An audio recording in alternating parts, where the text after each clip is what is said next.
Namaskar. Today I will talk about Ajina Cakra. Ajina Cakra is the sixth center located in the middle of the brain. For the practice of yoga we use this position. It is called Trikuti. Trikuti means three hills, three mountains. 1, 2, 3. Here. So that is the external projection of the Ajina Cakra. People call this Ajina Cakra as a third eye. The eye that sees everything, that knows the universe, that knows the completeness, the entirety of knowledge. I love this center very much because here it is the most magnificent expression of human existence. We spoke before about 5 lower chakras. And you have seen that chakras represent evolution. The mind grows in complexity and subtlety as we go from chakra to chakra. And also Vrittis, the expressions of the chakras, emotions, the tendencies, they become more complex.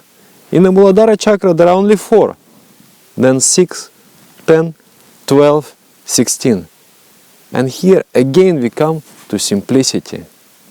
There are only 2. But these 2, they represent the entirety of all the Vrittis. There are 50 Vrittis. 2, 16, 12, 10, 6, 4. 49 Vrittis move outwardly. They move externally. It is an analytical movement. From oneness to multitude. From the source, from the noumenal cause to the phenomenal world. And only one Vritti moves inwardly.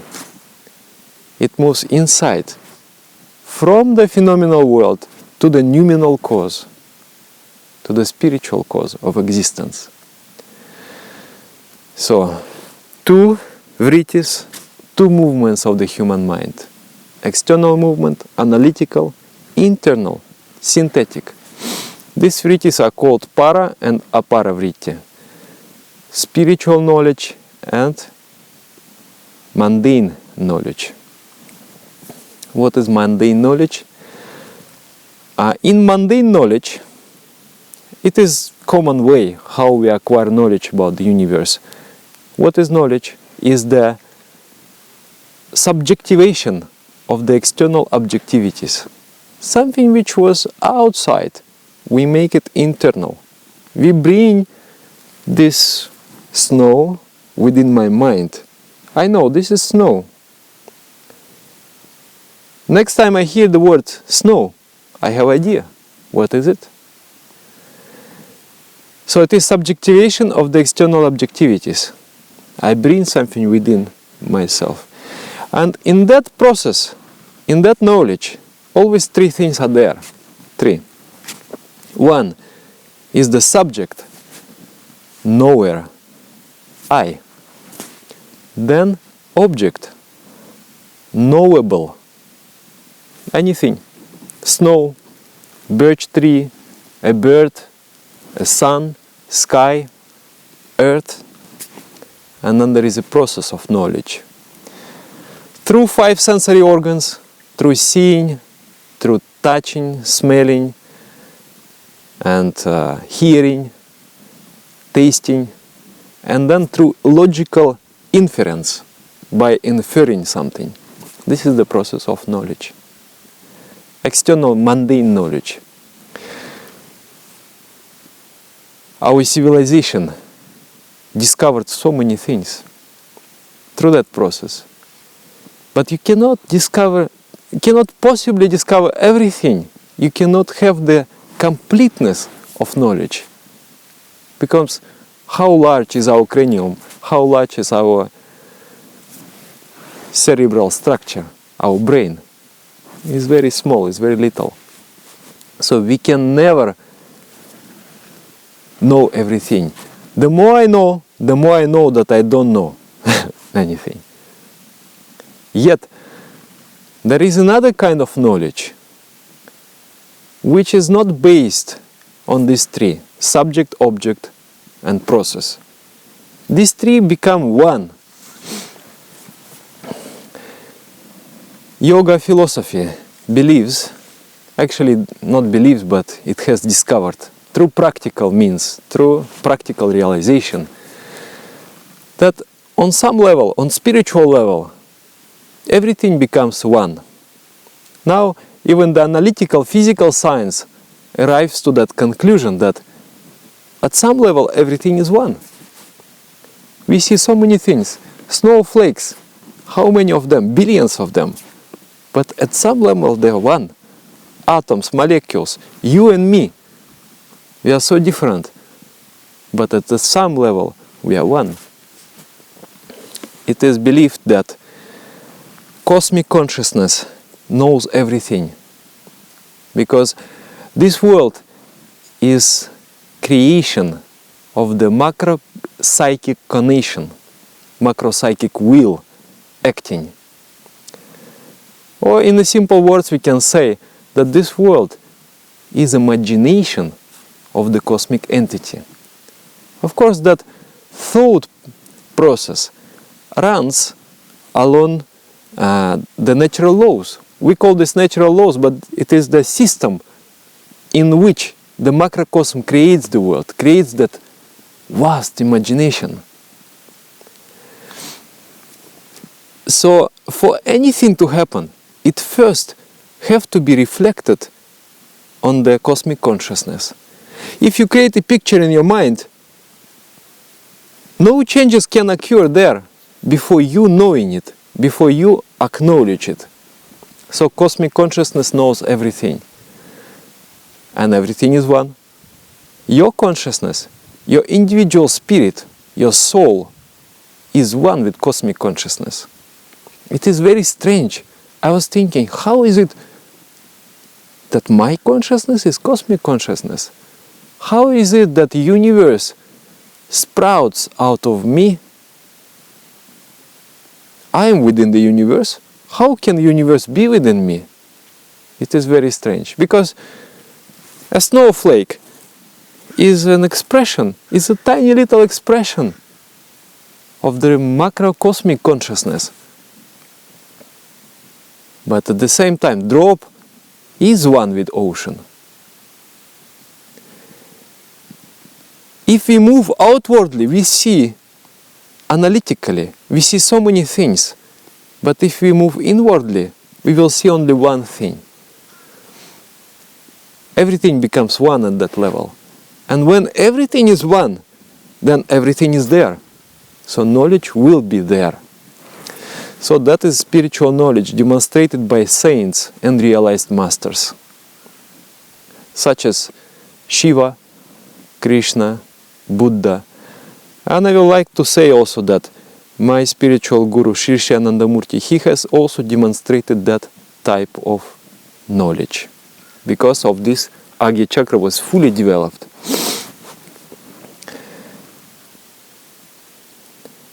There are many stories. One time, one monk, and you know, as a monks we are restricted with our diet. We are not supposed to take things that will disturb our concentration. So he was flying, transiting Moscow airport, those times, communist time. And there was no really diversity, I can say. It was not as nice. So he was feeling very cold, he didn't have warm clothes, and if you're hungry, you're feeling more cold. So he was searching for some food. He could not find any vegetarian food. And then the most innocent thing to ingest, what he found, was coffee. But we cannot take coffee. But he's feeling very cold. So he's deliberating in his mind. Should I take, should I not take? Then finally he decides, okay, he takes. And then he becomes warm and he flies. He forgot about that incident. After about 2 months, he is present in the darshan of Guru. Guru is giving speech. And then all of a sudden, Guru stops, smiles, and then looks at him. And then he asks, by chance, does anybody know how much is the cup of coffee in the Moscow airport? So that kind of knowledge, nobody knows. Even you have forgotten. But the Guru will know, because he's one with you, with your deeper consciousness. And that is the practical necessity for the Guru to know, otherwise he cannot guide the disciple. Many people nowadays call themselves gurus, but they are actually not. Because in tantric scriptures it is said that jnana, knowledge, is the attribute of the Guru, of the real saint. He must know. Our Guru, he has been like a never-ending source of knowledge. He has written 5,018 songs, beautiful spiritual songs. Just every day, 2-3 songs every day, 2-3 songs. One day, 18 songs he has written. Every day he would give a lecture, spontaneously flowing. It is beautiful to watch him. Just he speaks, very spontaneously, effortlessly. And then in any locality he would visit, he will speak, oh, this river in this language is called like this, because of that and that. And then 500 years ago it was flowing this course, there are such and such minerals, and because of that there are plants with the medicinal values and so on. So constantly he was just giving and giving that knowledge. Yes.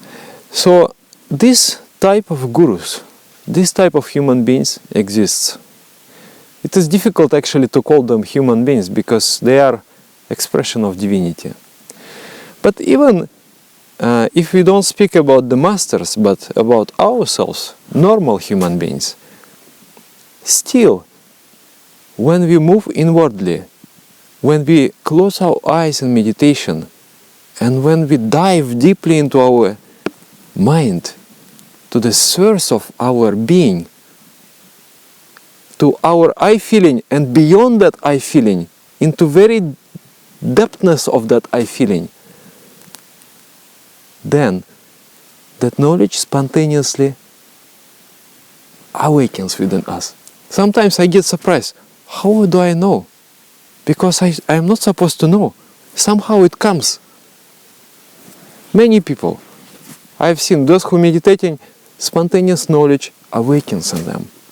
And that is a different type of knowledge, different way to know the reality. Ajina Cakra. By the way, Ajna, gya, root verb gya is to know. So this chakra is the chakra of knowledge. Both knowledges are there. And because both knowledges are there, one is external movement, go to the objects, know the objects. And another is moving towards the subject, know the subject. It is two types of activities, extraversual and introversual, and they are balanced. So this chakra represents balance. In yoga philosophy it says that the human potential will be fully expressed if there is a state of balance. There are millions of states of imbalance, and the state of balance is only one. So the highest perfection in life is to achieve that state of balance. The balance between external life and internal life, about spiritual and mundane, about giving and taking, between giving and taking, and so on. So many things we have to balance. And the perfection of the Ajna Cakra is attainment of that state of balance.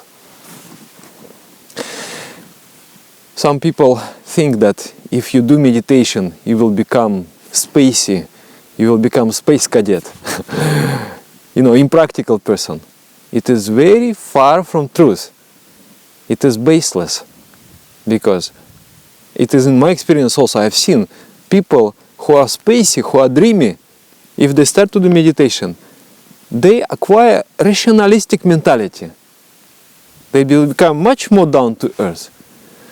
So idealistic people, they will become more practical, and materialistic people, they will also sense the wind of spirituality. They will be attracted to that unknown world of infinite transcendental existence that I also have seen. Sometimes I will tell you a story.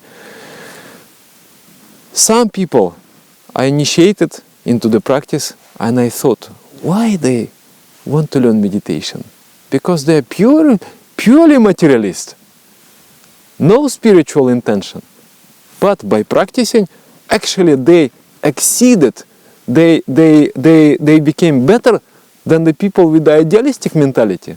They have become, wow, that was a miracle for me. So, when you meditate, you will surely work with Ajina Cakra. And Ajina Cakra will attain the balance. When the balance is attained, then perfections of human life will be attained. On the physical level, Ajina Cakra is represented by hypothalamus and hypophysis glands. Actually, these two glands, but it's almost one gland. It's a tiny ball of neural tissue.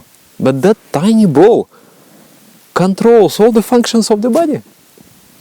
It secretes a bunch of hormones, gonadotropin, corticotropin hormones, which stimulating gonads, genital glands, and then adrenal glands, and then this prolactin, stimulating the secretion of milk in the female breast, or oxytocin, developing the bond between other people, feeling the closeness, feeling the trust, and then thyroid stimulating hormone.